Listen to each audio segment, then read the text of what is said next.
Hey everybody, Nigel here with you, Nigel's Modelling Bench, and welcome aboard. If you're new to the channel, welcome along. If you're an existing follower, welcome back. So I'm assuming, because of the title of this video, there's going to be a few sort of new people watching this, people new to the hobby, people who've got a couple of kits under their belt and just want to basically go a bit better. So what I'm going to do with a small series of videos, starting with the real basics and moving forward to some more advanced stuff, using a couple of different kits, I just want to show you the way I go about doing things and how you as a new modeler can take things a little further forward. You know, seams, planning the build, tools, techniques. We're going to cover everything. We'll cover plastic, we'll cover resin, we'll cover photo etch, we'll cover some painting, we'll cover gluing, we'll cover cleaner, everything I'm going to try and cover in a series of videos. So if you think this is it, and you think, oh, you haven't showed us about tweezers or you haven't told us about different glues, then that won't be in this video. This video is going to be all about getting started with initial sort of tools just to get you going, okay, and sort of how to clean your parts up, get them off their sprues and all stuff like that. Any advanced modelers, even modelers who've got 4 or 5 kits under their belt, might think, oh, don't want to hear about this. But believe me, there'll be a few bits and pieces in here that you'll take on board and you'll enjoy. So stay tuned. Anyway, I'm going to start quickly with cutting mats and sort of talk about the differences you can get and where you can get them from. And basically, they're one of those things, what you pay for is what you get, okay? This is quite an expensive, comparatively expensive cutting mat. It's a beautiful one. It's from tankcraft.com. These are available in the UK from Premium Hobbies. Don't forget, if you buy anything from Premium Hobbies, where I get all my stuff from, use the code NMB10 and you'll get 10% off. I'm not trying to sell stuff. I'm not trying to get you to go there to buy stuff. I'm just saying if you use Premium Hobbies, you can save yourself 10% with NMB10. And all of the products I use, all of the products I show you are available from there. Well, pretty much all I think are available from Premium Hobbies. So this is the Tankcraft P47D Thunderbolt cutting mat. And it's a lovely, lovely cutting mat. Self-repair, self-cleaning, not self-cleaning, self-repairs. And it's a very, very nice, flexible, very good quality mat. Something else I really like about it, it has a blank side. So you can use this side for your modelling and not ruin your nice side there. You can keep that for best or whatever, and any gluing or painting, whatever you can do on this side. The one disadvantage to these, little bits on here, the one disadvantage to these is that, as you can see, they are reflective. So I've got the light over the bench as I normally have it, and it's glaring out. It's no good. I couldn't make a video with that in the background. It's just no good. I could do a review, but not make a video. So there you go. It's the Tankcraft P47. There's also a Spitfire one, I think, and I think there might be an ME109. Go and have a look at the Premium Hobbies website and you'll see what's available on there. So moving on from that one, this is a very cheap one from Amazon. Okay, as you can see, it's grey in colour, not the usual green. It's great for modelling because it's very easy to see what you can do. It's nice and bright. I may do some video work with this actually in this video, but I normally just use a plain green. The downside to these, they don't have a plain side, and what you will find, I don't know where bits of black everywhere, I don't know where it's coming from. What you will find is, if you are making videos, again, it doesn't matter if you're not making videos, but if you're making videos, what you'll find is your camera, depending on which camera you've got, will always try and focus on these squares. So if you try to pick up something and show somebody something, like this magnifier, and I have it slightly off, as you can see, the camera's staying on these squares, and then boom, it comes in, and then it'll just pop out again. You can see the camera's trying to focus on these squares because it thinks this is what it should be looking at. So it's really better to have something plain. So that's that one. This is the larger version of the one I just showed you, and this is the Panther tank, and this is your great big A2 size, or I think it's slightly bigger than A2. They're American, so they're an American company, I think. So they're sort of done by inches rather than yeah. This is going to be this is going to be like 23 inches by 17 inches, something like that. So you can see I've got a Premium Hobby sticker on there because I've used it for reviews. So there you go. Now this one is slightly reflective, but not as bad as the smaller one, and it has a blank back on it, which is great. If you're doing video in, it's great, and you can see that I can get this lens now and I can move it off and it's staying focused on the lens because it's not trying to look at the matte. So that's why it's good to have a plain matte in the background. But as I said earlier, that only matters if you're actually doing videoing. Now this is another cheap one available from Amazon, and as you can see, one side has the grid on, one side is plain, and if you watch my channel regularly you'll see this is what I do most of my work on, and you can see it's getting due for replacement. It's getting a little bit tatty. So I think for today, for this video, I'm going to try this one. I did actually buy some yellow ones once, and I got sort of a lot of not hate mail, but I got slandered for having this, an old sticker there, a round one. I got told off for having bright yellow mats, so they're still here, but I won't be using them again. So that's number one in your arsenal of tools, is a decent cutting mat. The best thing about it is if you're working on the kitchen table, say, and you have to move this to one side, or you're working in the living room, whatever, you can get everything you're working on, you can plonk it on there, and you can pick it up and you can move it over and put it on the side, and then when you're ready to go, you can get it out again. You can get the Humbrol ones, which have got the frame and everything around them, but I tend to find them a bit restrictive, especially if you're working on bigger stuff, because it kind of gets in the way. So that's your cutting mats. As I say, have a look on Amazon, have a look at Premium Hobbies, have a look around, see what suits you best, see what size you want. This is A3, as you can see there, it says A3. You could obviously get little A4 ones, which are not much bigger than this, okay, which are not really much use to you at all. The only reason I think you would have them, if you're doing a lot of card modelling or cutting, laser cut wood, then it might be good to have a small one just to do all your cutting on, and then you won't ruin your mat, because you're doing a hell of a lot of cutting through, and you'll tend to carve the face of the mat up. As I say, what you see is what you get. What you get is what you pay for. I've got some this size from Amazon, and they're only about £13, but they're not very good at all. So just bear in mind. And I always have this here as a backing, and I've got this one under here. This one here, you can see I've got a massive one there, and that is A1 size, and that is just so that the whole screen is green when I zoom out, rather than having everything. So you don't need to have massive mats. This is A3, that's A2. I would say A2 is going to be the biggest you need. So as I say, we're going to carry on with this one and see how we go. But as I say, it's better to have something which doesn't have grids on it. So if we do start to see things blurring out, I'll revert back to that. Right, so this is the kit we're going to use initially, okay, and this is what I'm just about to start doing a video build on. So you've got your kit, you've got it home, you can't wait to get stuck in.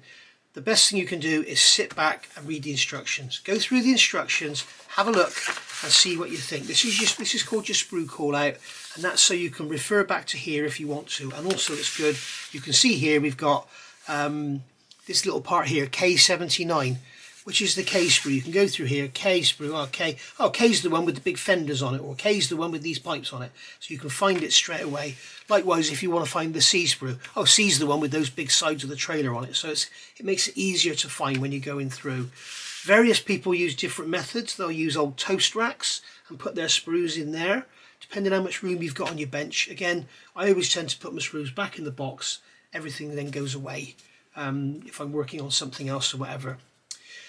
So get your instructions, have a good look through and familiarise yourself with the assembly. So make sure you know exactly what it is you're going to be doing. Like here they're telling us to get the chassis together, get these parts together, get it all built up. I'm going to cover that in another video. That will be in part of the build video, is actually building the truck chassis. That won't be one of these beginners videos, it'll be part of the build. But getting all the parts off the sprues and cleaning them up is what this is going to be all about. So identify yourself, what you're going to be doing. Here's all the rear suspension parts, here's all your battery boxes and stuff like that. Get yourself familiar with any errors, perhaps have a look around online. For example, with this kit, if you look at my, I think it's my May thank yous and update, the lovely Peter Field has put a list in there of errors. For example, there's a hole there. You can see this is what Trumpeter and Hobby Boss do a lot. You go through the instructions, you have a look, see there's a hole there? So you look on F43 and you can see on F43 there is a hole. And we fit that between the chassis rails, and then we go over the page, and lo and behold, that hole has got something glued to it. But it hasn't been called up in the instructions. So he has actually told us in his notes it's actually part K65. So again, we'll cover that in the build. I noticed straight away you've got this here, which I thought was an air filter. It's actually an oil cooler. That has a big guard that goes over it. It's not called for in the instructions. The part's in the kit, and it's even shown. Where is it? We've got a side view here of the cab. It'll be with the truck one. There you go. You can see it there. There's that guard that comes down underneath that oil cooler. You can see it there. It's clear when you look at photographs of the model or the box front or whatever, but it's not called for in the instructions. So that's something I noticed straight away. So as I say, go through your instructions, familiarise yourself. Familiarise yourself as well with these legends down here. These are all the different symbols that mean different things. And unfortunately, there is no sort of world standard. They all sort of have, all the manufacturers use different symbols. I mean, this one here is quite obviously weight. That one there is quite obviously drill. The question mark is quite obviously an option, and that is quite obviously bend. That could be classed as fill, and this is going to be file sand. So just make sure you familiarise yourself with all that. Because here you can see it's telling you bend. I haven't seen anywhere it says don't cement.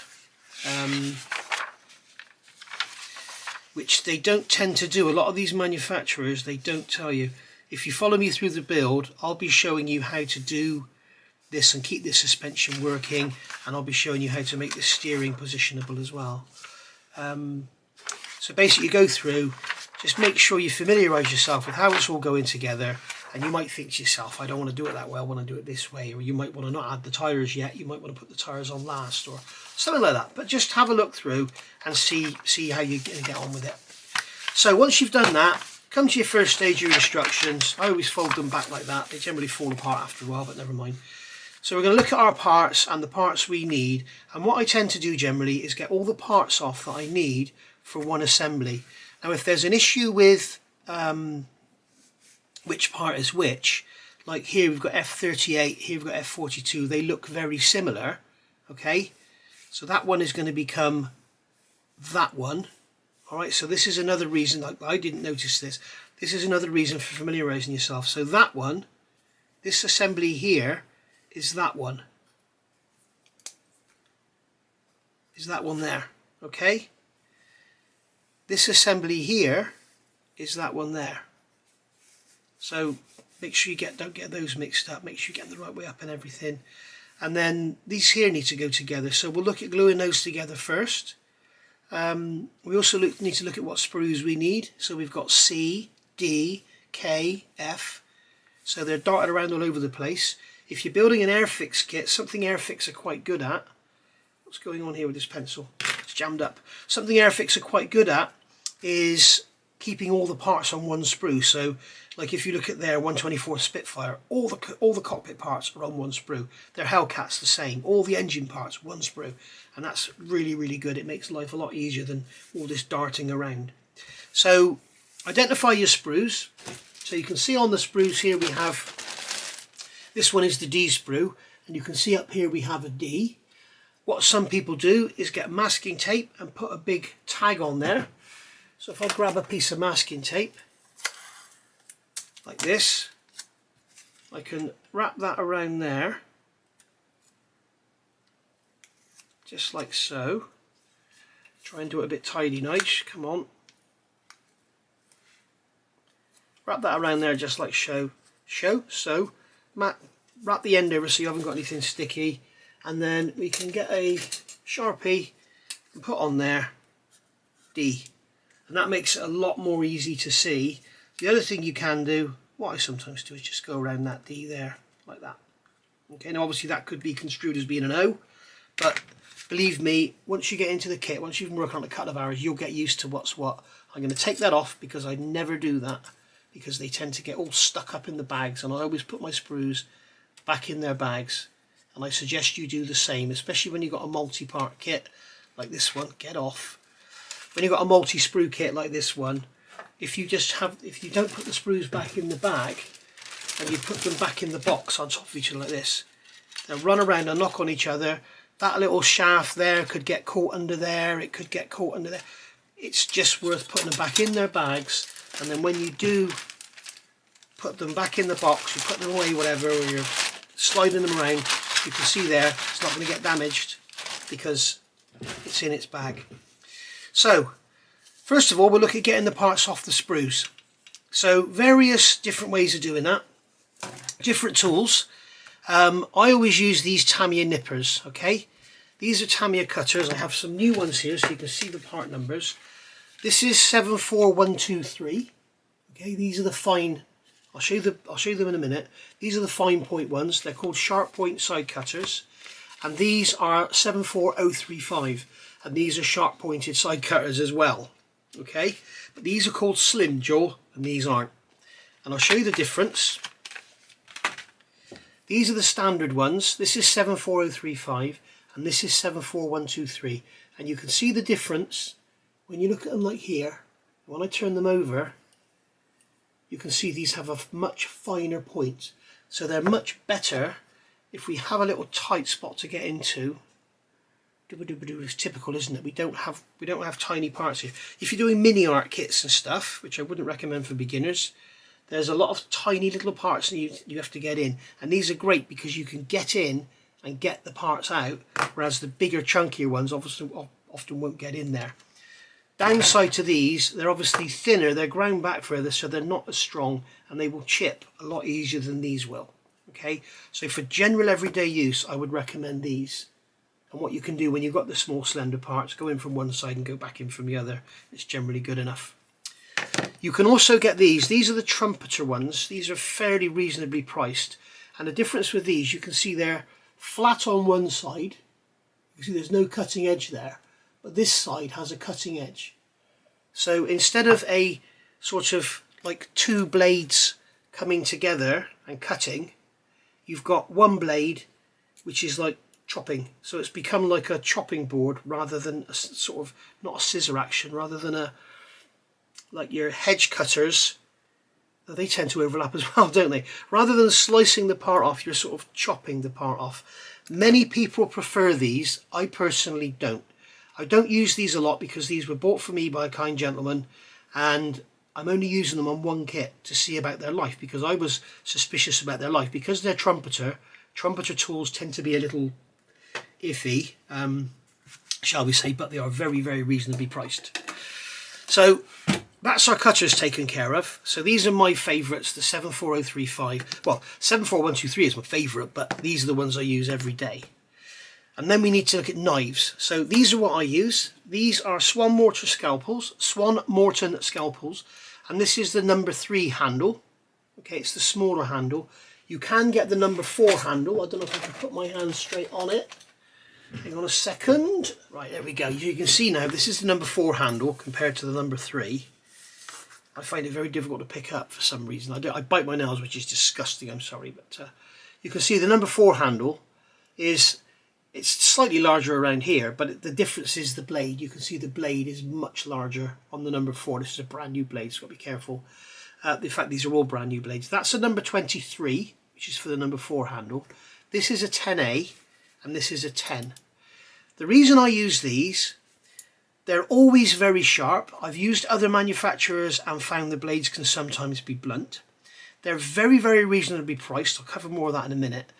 And I feel personally, if you have the 10A and the 10, which is those two there, they'll do pretty much everything you ever want to do. There is a number 11, which is slimmer. It's instead of having, where's a straight edge?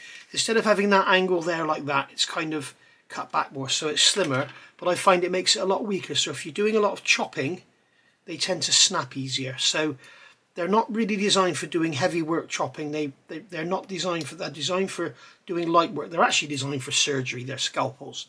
But I find them to be very, very good for modelling. They're always sharp. They're never rusty. They're always beautifully packaged, and they do last a very long time. And with these in particular, I use these on photo etch, which we'll cover more later. I actually resharpen them with a sanding stick, believe it or not. So there we go. So that's the blades I use. And these here, I've just bought these from Amazon. And these were, I think, about £13 for 100 blades. So they come in packs. They come in a pack of 5, like this. And then each blade is individually wrapped in paper. There's the paper there. So each blade comes individually wrapped in paper in a foil pack of 5. So they're absolutely brilliant. So if you know, if it's damp where you are, or it's cold or whatever, they're not going to rust, they're not going to deteriorate unless you use them very, very slowly. But you're only going to have 5 exposed to the atmosphere at once anyway. So there we go. So that's the knives I use. Okay, I tend not to use this at all, this one, but those two I use all the time, and you'll see that. And then for cleaning up sprue nibs, we have files. Now this is getting a bit advanced now, but these are, again, they're available from Premium Hobbies. They're with the Infini Clear file system. They're absolutely brilliant because they're clear. And as you can see, these need a clean. You can wash them off in hot water. But as you can see, if I pick up this old torpedo, if I want to do some sanding, I can see through the file. But they're absolutely brilliant for doing sprue nibs, especially on clear parts, because they polish the part as it's sanding it. Again, I'll show you that more of that in a minute when we're actually doing some sanding. And you've got the wide ones and the small ones. Okay, so there's large and small. The part numbers for those ICT0002 and ICT0001. Okay, I would recommend, if you're only going to get one set, get the small ones, because sometimes they're a bit chunky to get between bits and pieces. And then finally, before we start actually doing some cutting, sanding sticks. These are now my go-to sanding sticks. Infini, obviously I get these from Premium Hobbies, and this is the stand. You can get this as a full set for, I think, about £60 as the full set with the holder and everything. Don't forget, NMB10, you'll get 10% off. And this is basically the full range of Infini sanders. So you've got, here is the Matadors. So these are the small, fairly hard sticks. They're slightly spongy, but they're fairly hard. They're great all-rounders. This is the one I use more than anything else, the 400 grit. Every other sanding stick in this box, except for that one, is over a year old. So just show, and you know how much modelling I do. These are the Zebra sticks. These, sorry, go from 400 grit all the way up to 7,000 grit. So they're great for polishing. You'll have seen me use these on the Airfix Spitfire canopy. Then you have here the Zebra sticks, and these go all the way from 100. You can see this one's all clogged up with filler. They go all the way from 100 up to 800. Okay, and they're very, very good because they're fairly hard, and especially if you look at this one here, they're great if you've got like a resin plug you want to sand off. They're great for that because it'll just hack through it. You have to wear a mask, preferably do it wet, but they're brilliant for that. And they're very, very flat, and they're very, very hard, and they don't sort of bend and wrinkle up like a lot of other sanding sticks do. You see them with their gathered up areas. They don't do that unless you try and break them, but they're very, very good. Here you've got the sponges, and these go from, I think it's 220 grit, the coarsest one. I've worn off the lettering. You can hardly see it there. I think it's 220 grit. And they go up all the way to 4,000, which is again for polishing canopies and stuff. So yeah, very, very nice indeed, and they are absolutely brilliant. Paul and Chris have got these from Rally Car Miniatures and Plastic Monkey, and they found that the corners have been peeling up. And you look at mine, and I haven't found that at all on mine. I haven't found a single issue. So whether they got a bad batch, or maybe they use them on the corners, like getting into things, I don't know. But I haven't had that problem, and I haven't heard anyone else have that problem. But don't be put off if you hear someone say that. I haven't had that issue with these at all. It may be the way they're using them. The only problem I have had is with this one, when I'm getting into corners and stuff, you can see it sort of rips the edge. But other than that, it's only that bit there. The rest is absolutely fine. So there we go. And then finally you have here the PE sanders, and these are basically a strip of 10mm wide, 5mm wide, 3mm wide and 2mm wide stainless steel photo etch with self-adhesive strips on there, and they're Infinity.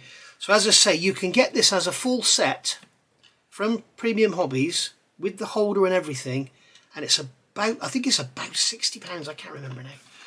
Well worth having, because you've got all your sanders there. Again, as I said earlier, if you're one of these people who's working at the kitchen table and you have to put everything away, then how handy is it to have that, just to pick that up, put it on the side, and you've got all your sanders there out the way and everything. He also does the glue holders, so again you've got those, you can put them out of the way. He does all sorts of different bits and pieces and holders which are great for everyday use. So using those tools, now I'm going to show you how I go about removing parts from the sprue and cleaning them up. Okay, so right, looking at the instructions, as I say, we've got sprue F we need, and there's a few bits and pieces from sprue F, so we're going to get those off and get them cleaned up. So I'm going to start here with this one, sprue F, part F43. So take the sprue out of the bag. This white foam, if you've got a Trumpeter or a Hobby Boss kit, I don't know of anyone else that does this, the foam was on there for a reason. It's to protect the small or delicate parts. And if you look under here, you can see there's a delicate framework there. There's like a ball bar there, and then there's a grill frame there. So they've put that on there to protect them and stop them getting damaged. Very, very thoughtful. Very, very good of them. One other thing I haven't covered, if you're new to the hobby, on many occasions the parts need to be washed, and all you need to do is get a sink full of warm water. I've covered it before. Sink full of warm water, some fairy liquid or some cheap washing up liquid. Get it in there, just get your sprues in there, do some agitation action, let them soak for half an hour or so, take them out, swirl them under a cold tap, and then stand them on the side to dry. Because sometimes you will find your parts are quite oily, depending on when the release agent was sprayed in the mould and when your sprues came out. But some kits, they are literally wet with oil.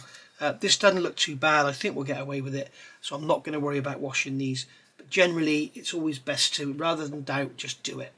So we can see on here, we've got the sprue upside down. Okay, well, we've got the sprue the correct way up. We can see all the numbers here, but then over here we have to turn over, and they've got numbers on the back because these are what are called slide molded. More about that later. So we can see on here we've got the sprue connection points, and you can see on here the parts. So these legs here, let me get something to point with. These legs here are obviously surplus to requirements.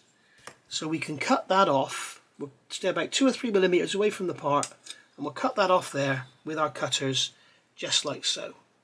Now, if you don't have these cutters, you can use like the electrical side cutters, you can use scissors, but I would seriously recommend getting some of these because they put a lot less stress on the plastic while you're cutting, and you can also get a lot closer to the part and cut the part away. The trouble is with using those side cutters, they tend to have a beveled edge, so you can never get in very close. And also if you've got parts like this here, you can see this part 34 there. If you had something thick, it would be very difficult to get in there to cut it off because there's not a lot of room. You get a pair of scissors in there easily enough, it would be very difficult to get anything thicker than that in there. So these I would thoroughly recommend. You can get cheaper versions of them. One of the examples which is very good is this one here, which is very reasonably priced. These are from Dave Coley. These are very, very good indeed. They're only £7.50. These can be like £30, but they're almost as good. So believe me, they're well worth using. Okay, so there we go. So that's those that you can also get from Dave Coley. There are also cheaper ones you can get, like what I've got here. These are the Xuron ones. They're cheap. And these are the steel type ones, which are ground. The blades are ground steel rather than being like these cast and then ground. They're just a piece of plate steel.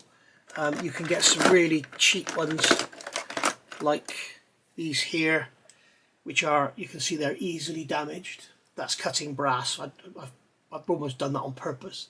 But with tools, with modelling, it's always try and get the best you can, because the cheaper stuff tends to be not so Good.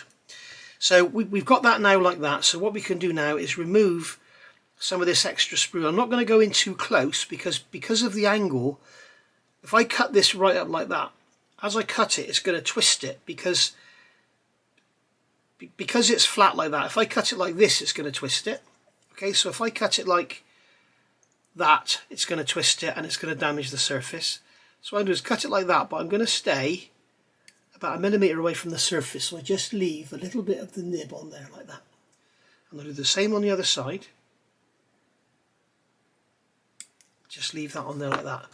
Then I'm going to come along with a knife and remove the sprue nib. Now what I tend to do here, as you can see what I've done there, I've made it into a wedge, and I'll show you what I've done. I bring the knife in so it's resting on the surface next to the sprue nib, and then just give the knife a little twist up so it doesn't dig in. So I put the knife in there, twist it up, and then just gently just cut away the sprue nib so you get for the wedge. And then we turn it over and do the same the other way. And now you can see we're left with a little mound. Okay, so now we've got a little mound there. Right, so we don't have any files narrow enough to get in there, so we're going to have to use sanders. Now, if you don't have these sanders here, okay, these are perfect because they can get in there. They're flat, they're hard. It'll get in there and it will sand that sprue nib down. Okay, perfectly just how you want it. So now it's completely gone. If you don't have these and you can't afford them, these here are available from supermarkets, and these are like a very, very thin wood, hard sanding stick. Okay, and the reason I like these, I think I've got one already cut up. Come here. No, I haven't. I thought I had one already cut up. But what you can do is come along with a pair of scissors or a knife or whatever, and you can cut them into narrow strips, and you can actually make a narrow sanding stick using one of these. And I don't want to cut these up. In fact, what I'll do is I'll cut this one up just to show you. So basically, what you can, this one's pretty well knackered anyway. It's all clogged up and everything. So basically, what you can do is come along with a pair of scissors and cut this into a strip. Cut the end off like that, and you now have a very similar thing to what I've got there for a fraction of the price, but it won't last anything like as long. So I would prefer to use this. I could just sand that flat, and what I'm doing there is just sanding until I know the sprue nib is gone. Now what you can do is come along with a marker pen, and you just want to check that it's flat. If you're really that fussy, just put a dot in the middle and a dot each side, and then sand. And you can see here I'm sanding, but that dot on the side is remaining, which means, see the dot there on the side is remaining, which means I haven't completely removed the sprue nib. And it won't be all gone until I've completely got rid of that black pen. And now I know that is flat on there. Okay, so that's the part cut off and the sprue nibs removed. We've also got here, you can see around the edge here there's some flash, and this video is all about removing parts, the tools to use it and clean up. You can see on there's a soft edge and we have some flash. Now you might think the best thing to do there is get in with a knife and start cutting it about. What I find is just get a sanding stick like this, something hard, and just lightly sand it off. Okay, and that will just soften that edge, because what you'll find if you've got a hard edge like that with a little bit of flash on it, you'll often find the paint will pull away and you end up with a line. The other thing we've got here are mould seams, and we can see we have a mould seam here. Okay, I don't know if you can see that, hopefully you can make it out. There is a mould seam there, and there is a mould seam across there. And this is something you always have to look out for when you're looking at car bodies. Parts like this that have been slide moulded, car bodies are generally slide moulded. And slide moulded basically means there's more than two. Normal moulds are just doof doof. Slide moulded means they come together and then something else comes in from the sides. And the way this has been done, that's been moulded like that, and then a mould coming in there and a mould coming in there. to give you all the features in all the dimensions. So we need to remove that seam on there. Maybe if I flip my nail across it, you'll be able to see it better. So what you can do there is, once again, get a magic marker, black pen. You can use pencil. The trouble with pen, if you don't get it all off, it will come back through your paint. So what we can do is just go over that with a marker, just like so. And hopefully you can see underneath there is the seam line. And then I can come along with my little sanding stick. I can use this one, I can use this one. And I can just sand away. Yeah, this one's absolutely worn out, so it's not going to do much. But you can just see there where I'm sanding. You can just see there where the sanding is starting to get rid of it. I'm going to go back to this one. In fact, I'm going to use the wider one, the 10mm one. And I'm just keeping the sanding stick flat to this surface here, and I'm not putting any pressure on at all. I'm just literally stroking it backwards and forwards. Boom, this is.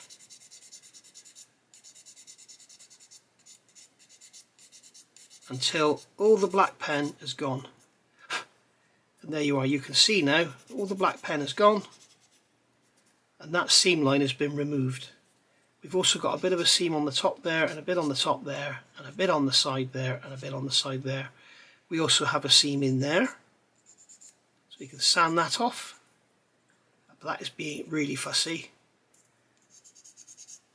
Okay, and then here we have another one the same, and we also have a raised edge on that pit there. So I'm going to sand that off, put black pen on there.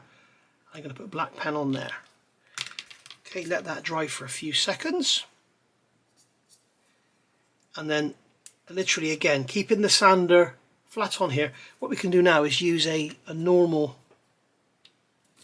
sanding stick. So this is my Infini Matador sanding stick. So I can just come along with this, and I'm just going to keep it flat on there and just lightly stroke like that. Now, if you're not very good with your sanders, the best way to keep something flat is to just go in one direction. Okay, if you do this, that's when you're likely to start doing exaggerated. You're just going to start doing that. Okay, if you just go in one direction, you will tend to stay flat. Alright, so you can just stroke that away until all the pen disappears, and then you know then the sanding mark's gone. And you can see here that lump next to that hole. You can see the black pen around it is not coming off. That means that lump is quite hard, quite high. But if we don't put any pressure on and we keep going with a hard stick, we should be able to get rid of it. We can also use the zebra stick. This is the 400 grit zebra stick, and it's quite worn, which is not a bad thing. You can see we just stroke across there with that. And this has taken a while because my sticks are quite worn out, but that's okay. And there we go. We've basically sanded away that lump on the edge of that hole. And we can still see some pen on here, but I think that's on the radius. So what we do now is come over and just radius off that edge. And there we go. And if we have some sponges, we can get like a 1000 grit sponge. Just go over that. The same on there. Just going to clean up any sanding marks that we've left there. And you can also see on the side here, now this is very important. Can you see this mold seam on the side here? As you can see in the instructions, there's nothing there. And this has got to fit into that chassis rail. So that is going to interfere with the fit of the chassis rail. So we need this here to be flat. But we don't want to remove any plastic from here or here, otherwise we reduce the width and then the chassis will be all over the place. So once again, I'm going to get my pen, go like this, and this time I'm going to grab my 400 grit stick and just lightly sand over that. Now what you can do with your number 10 blade, you could come along here and scrape. Make sure you keep the blade nice and flat on the surface and just gently scrape away that ridge. You can see there what's happening. I'll show you the other side. You can see here, you can see the black pen. I'll do one stroke of the blade 2 strokes of the blade, and you can see how it's taking away that ridge in the middle. Same on the top. It's taking away that ridge. And this is just, I know it's a lot of fuss, I know it's a lot of faff, and a lot of you have probably turned off by now, but this is how you avoid problems going forward, and how you end up with a lovely, straight, nice chassis. Let's get this 400 grit in here. Just to show you that you can use coarser grits. This is a 220, again it's slightly worn, but I'm just sanding that now, and what I'm going to do is get my magic marker, and I'm going to put a line down there, a line down there, a line down there, a line down there, and along there, and along there. I'll do the same on the other side, and then I know if when I sand I remove this magic marker that I've just put on, I know that the face is, if anything, it's slightly concave, and that's fine as long as it's not convex, because if it's convex it's going to affect the fit.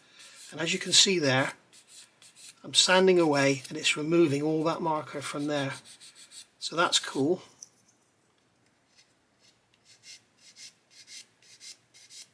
And you can see here it's leaving marker there, which means that face is not flat. So I can scrape some more away with the blade. Grab my 400 stick.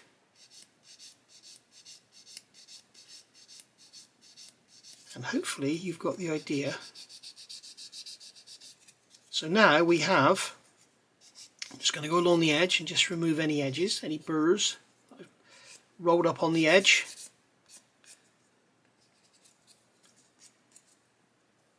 And there we go.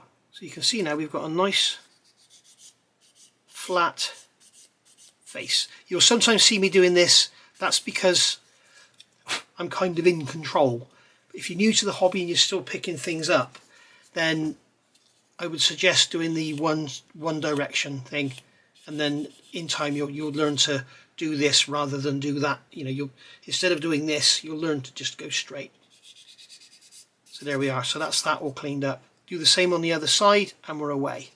So I'll just do the same here, and you can see it's removing the pen from the outside edge, which is fine, which means that everything in here is hollow. Do the same up here.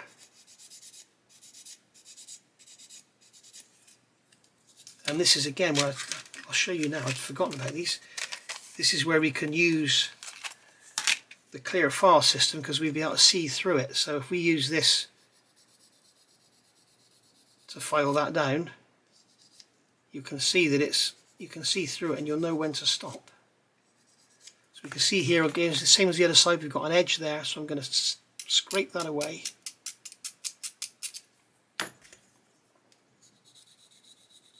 And then come in with the file and just remove, and you can see there we're now removing all the pen from all the way around the edge.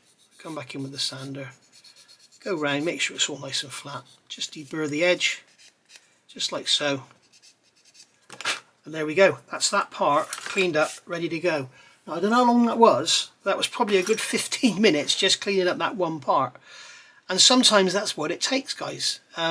It's what the hobby is all about. A lot of people just want to get a model, throw it together and paint it, and that's absolutely fine. But if you want to do that, I would suggest you sort of stick with the likes of New Tool Tamiyas, because you can pretty well get away with that. But with stuff like this, Hobby Boss, Trumpeter, you know, Kitty Hawk, Takom, all the other manufacturers, you won't just get away with that. The only company that really allows you to just pull it out of the box and throw it together is really, I would say, Tamiya, in my experience. So that is nice and flat now. So now we know that I've got the chassis here, still in its sprue. I now know that when I come to fit this, this is going to go into here, I believe. Is it the back end? It's going, hang on a second, it's going that way up. No, it's going that way up. It's going that way up on this chassis rail. So it's like that. I can't get it in because the sprues are in there. But there we go. I'm glad we flattened those faces out, because as you can see, this is going to butt up onto these faces, like so. And if we had it like it was, exaggerated, it was like that, we've now got it nice and flat. Okay, so there we go. Even more important, if like these cross members, if it's actually sitting inside the chassis, so it's absolutely butting face to face, then it's even more important that it's all flat. So here we've got F38 and we've got F42. So we've got the F sprue here. F38 is here. So F38 looks like that. F42 looks like that. They both look very similar. I'm looking for differences, and the only difference in them is this hole here. If you can see there, there's that hole there, which is a hole. And in this one, F38, it has a slot instead of a hole. So we're okay to cut them off because it's quite here. 38's got a slot, F42 has got a hole. So we can come along with our cutters, again, staying away from the surface, cut, cut. There's that one off of there. And then this one here, we've got these great big legs again. Okay, I'm not putting the sprues on top of each other, I'm putting them separate because they're both out of their bags. And then here I can get in and cut this off flat rather than have to go away from the surface like we did before. So here we've got these sprue nibs sticking out. I can just come along with a knife and just clean that off. And I can see that right next to the sprue nib there is a mould seam. So we're going to be sanding here anyway, so we don't need to be perfect with our clean up there. And then here I can just come along with the knife. You should always cut away from you if you can, but you will find with experience you will start to do this. And remember, when you've got a blunt blade, that's when you'll start to get cut. And then here we can cut away the sprue nib. I'm not happy where they put this sprue nib right next to the angle. I wish they'd put it in the middle. But again, going in with the knife, coming up like that, making a wedge shape. Okay, so go in again into the point, lift the blade slightly and just cut up, and you're making a kind of a lump on the surface. Here we go. You see me coming with the blade, get that plastic off of there, come with the blade, dip the blade up and just cut. So it makes a lump on the surface and you don't cut in. And then again, we can use marker if we want to, like that, like that, like that. And then with our sanding stick, we can come in and just sand until the pen disappears.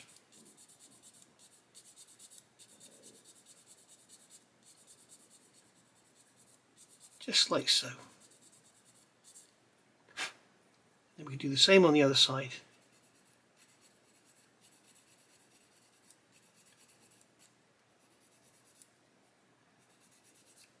And I've got one more little tip to show you as well with your sanders. And there we go. You see that's all cleaned up. There's no black pen left, so we know it's nice and flat. And then if you want to, you can come in with something, see that's too wide, but we could come in with our 10mm wide sander and just a couple of gentle strokes just to sort of flatten everything out. There we are. Okay, these little bits of pen that are remaining, you could just get them off with a little, just a little gentle rub with the sander. Little bits of pen that are on the edge. Did I say paint then? And then here again we've got mould seams. We've got a mould seam around the edge of there. So this time we can scrape that one because it's quite pronounced. So we can just scrape that off with our knife.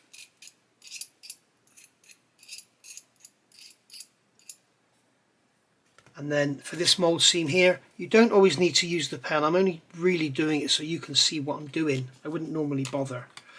But there is a mould seam there, and you'll see when I stroke the sander across here, you can see there is a line in that black pen, and that's where the seam is. So I'm just going to gently sand that away, being careful of these raised bits on the ends. I don't want to damage those. Again, you might be thinking, why are you making all this fuss? It's only a chassis. Forget what it is I'm doing forget what I'm working on and think to yourself, this is how you should deal with every single part. Because no matter what it is, if you do this on every part and get rid of all your mould seams, and clean up all the parts so they go together nicely, then you know that at the end of the day you will have built the best model you could. Again, we've got a mould seam there, so we'll go along with the pen, let that dry for a minute or so, and then just gently sand that. As I say, staying away from that piece, this piece here that's sticking up on the corner, just staying away from that.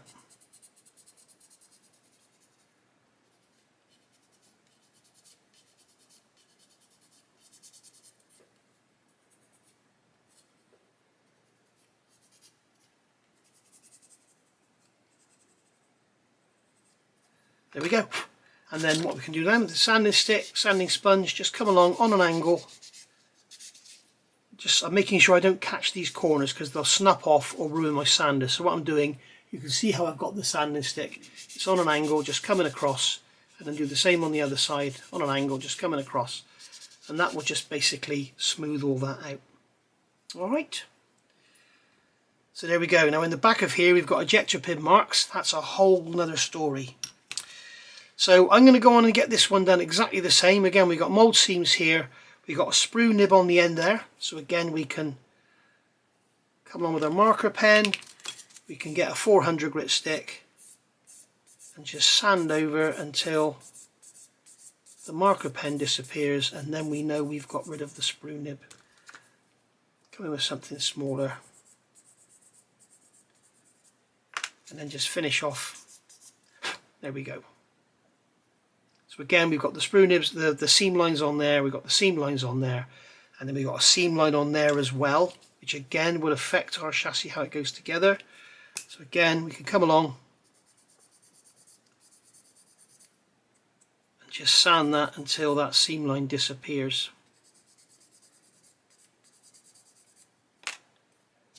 Just like so. And then we know that our chassis will go together nicely. I think actually there's a bit of a step, which I'm not sure if it should be there or not, but that one doesn't have it, so we'll just leave that as it is, and then we'll see how the chassis goes together. So I'm going to carry on and get rid of these seam lines, and then I'll come back and I'll talk about these no, I won't do that in this video, I'll do that in another video. I'll get some more parts off, and then I'll come back and I'll see you in part 2. Part 1, we talked about removing parts from the sprue and where we're going to go. And I've just found a gem here. D40 and D39. As you can see, these are like a pair of transmission housings. So this is like the front of the transmission, I think it's supposed to be. It's all a bit sort of, I don't know, yeah, it's kind of, there's something there, but I'm not sure just how accurate it all is. But basically, this D39, D40, these two go together to form this kind of cross member, if you like. But what I noticed on the sprue, these have a very interesting attachment point which you'll come across. And as you can see, whereas most parts, like this here for example, the sprue nib is on the edge of the part there. On here, the sprue nib is on the edge of the part. If that was Takom, they'd have brought it over onto the front of the part as well. You will know what I'm talking about if you watch me regularly. But you can see here with some of the parts, like with these here, D39 and D40, the sprue nib is actually not on the edge of the part. It's not on the edge at all, it's on the face, which I love when they do that. You can see the same on these axles here, you can see the same on these fenders here, or air intakes, whatever they are. You can see there the sprue nib is on the side of the part, not on the top face, and that's a really good idea. And there's a perfect example there of us getting rid of a seam line. Look at that one there. That's horrible. So, with these here, there's a couple of ways of going about them. I'm going to take my cutters and I'm going to again remove the part, and I never go right close up to the part. You can if you've got brand new nippers, if you've got brand new God hand cutters or something, you can go right up to the part, but it's never worth the risk, because sometimes what happens, especially with like the Meng older green plastic, it will just rip a chunk out, and especially with clear parts, but we'll cover that in another video. So what we've got now, you can see we have a sprue nib that is on the edge of on the face of the part, not on the edge. So we can come along here with our cutters and place the cutters. What I'm doing here, I've got my cutters, I can butt them up against the side of the part there, as you can see, and just cut away that sprue nib. And what it does, do the same again there, butt it up against there, just remove it. And now you can see we've got basically a tiny little sprue nib which is on the face of the part rather than on the diameter on the outside. So we can come along with our nippers and go right up to it and just cut it off. Because if we put a little bit of plastic out of that face, it doesn't really matter because that's what we're going to be gluing. So we can do the same on this one. Come on the outside, cut, cut, cut. Get rid of the bits of plastic. And then again, lay the nippers flat on the face and cut. Lay the nippers flat on the face, like they are there, cut. Like they are there, cut. Okay, now you'll notice on here, this part is completely flat. This part isn't completely flat because it's got pins that go into those holes. Now, I'm not sure if they've engineered this in such a way that it'll go together both ways or it will only go together one way. Let's have a look.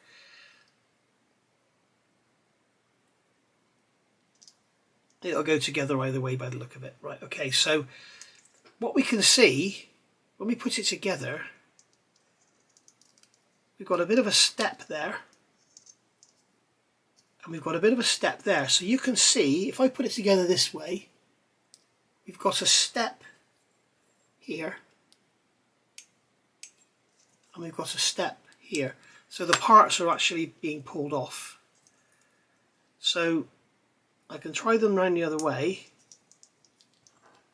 and you can see here now we've got a step there and we've got a step there, so that's pulling them to the side. So the best thing to do in this situation is to come along with your cutters and remove those pins. You don't need them. I've got a 100 grit there which is way too coarse, and there's a tip I was going to show you in part 1 which I'm going to show you in a minute and I forgot to show you. In fact, I'll use the 220. This is the 220 which is a bit worn out and it's nice and flat, so I can literally just put my part on there and sand it along until everything's nice and flat. Now once again, if we want to, we can use marker pen, put some dots along there. If you're going to be really fussy, and just, you can do this with a piece of wet and dry paper on the board, but make sure you've got it held right down. The trouble is with doing that, generally when you put a piece of wet and dry, it will sort of lift on the sides, and then when you do that, you'll kind of radius all the ends of the parts off. So, I mean, you can do it on a sanding stick like this because it's hard and it won't flex.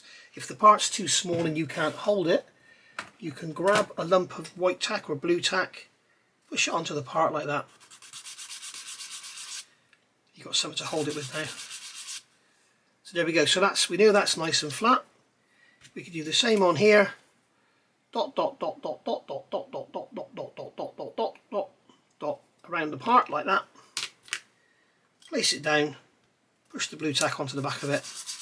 I'm not putting any pressure. I'm just letting the sanding action do the work. I'm not pushing down on it. I'm not generating any heat. And there we go. You can see all the dots have gone. So now we can fit these two parts together. And because they don't have any pins, we can now fit them together, get them perfectly lined up, and basically we will end up with no seam at all. Well, we'll have no seam that needs filling anyway. So we can get them together like that, and if you just want to check, in case the ends are slightly different lengths, just turn it over and see which way it goes together better with the ends flush and everything. And personally, I think that is better than the other way round. So what I can do there is take my pen and just go dot, dot, and then I know when I glue it together, that's the sides I need to put together. So that was what this video is all about, and it's a very short one. It's only a few minutes long. So we'll call it part 1A. The other tip I wanted to give you was cleaning your sanding sticks. So this sanding stick here, as you can see, we've been using it, it's got dust in it and you want to get rid of it. You can wipe it on your jeans, but you'll end up with holes in your jeans. This is a piece of old denim cut from the bottom of an old pair of jeans, as you can see. It doesn't have to be black, you can use blue denim. There you go, there's a piece of blue denim here. And all you need is that, and you just wipe your sanding stick on there and you can see it cleans it up. You can see on here, it cleans it up. Now this one's quite clogged up already with other stuff, but they work a treat. I don't know if it's going to do that one. Yeah, there you go. So you can see it cleans everything up, and then you can put it all away and it's all ready for use the next time. This one here is very worn. This is a 600 and it's not really going to do anything, but basically if you've got a piece of old denim where you're throwing a pair of jeans away because the knees have gone through, whatever, I always just cut the bottom off the leg and use that, and then when it's all clogged up, when it's all full of dust, turn it inside out, then stick it in the washing machine and it comes out crystal clean like that one. So there we are. You could, if you want to, have that resting on your leg while you're modelling and rub it, but believe me, I can show you the jeans I'm actually wearing now. They're absolutely fine, but they got a hole in them right on the top of my thigh where I rub them. So where I rub the sanding sticks. So that's been that little bit for you. So that was just a little continuation of getting parts off the sprue and how to go. And as I say, we've done a lot of work on cleaning up these three ones. One of them's not even finished yet, but obviously if I wasn't talking to you and I wasn't making a video, all this would have been done in 5 minutes. But I hope you get the point. It's well worth doing. This part here had these great big edges sticking out, and that would have meant it would have gone on. If this was the part it's got to fit up against, it wouldn't have fitted like that. It would have fitted out here and been rocking around because there was a lump in the middle. So there we go. So right, I'll see you all for part 2, and part 2 will be getting rid of ejector pin marks and seam lines on round parts, and it's all about finishing and making stuff look lovely. So I'll see you back for part 2. Thank you for watching. Sorry if you've fallen asleep, but believe me, there are a lot of newer modelers out there who watch this stuff and absolutely love it and take it all on board, and all I'm trying to do is help you make your models better. So thanks for watching. Bye for now. And if you haven't already, please hit the like and hit the subscribe, and if you hit the notification bell, you'll get notified when I'm actually making a new video. So I'll see you for part 2 of the beginner series. Bye for now.